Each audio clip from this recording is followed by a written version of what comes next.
কোথায় তোমার বাড়ি? আমার বাড়ি সারাইকেলা, আর আমি বিষ্ণুপুর রিগালে থাকি, ফুটপাথে। ফুটপাতে কেন থাকো? ঘর ছেড়ে এসেছি 1 বছর আগে, কেন কি আমার একটাই মকসদ আছে কি আমি নাম কামাতে চাই। আর 1 বছরের নাম আর পহচান তো কামিয়ে নিয়েছি, খালি পয়সা বাকি রয়েছে।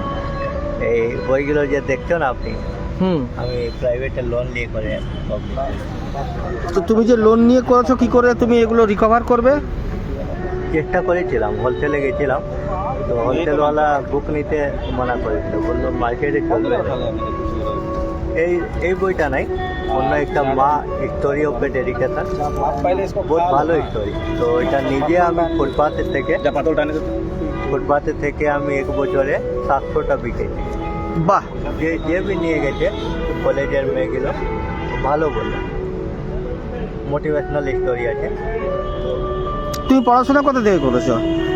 9 ক্লাস, কোথায়? Saraikela NR school, high school. Saraikela NR high school 9 পর্যন্ত পড়েছো।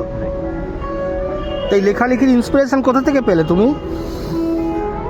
নিজেই এসছে? নিজের আশপাশ। আচ্ছা, তুমি আনন্দ পাও তো লিখে? আগে আমি ওই চাইল্ড স্টোরি লিখতেছিলাম আচ্ছা, বাচ্চাদের জন্য। তো তুমি লিখে আনন্দ পাও তো?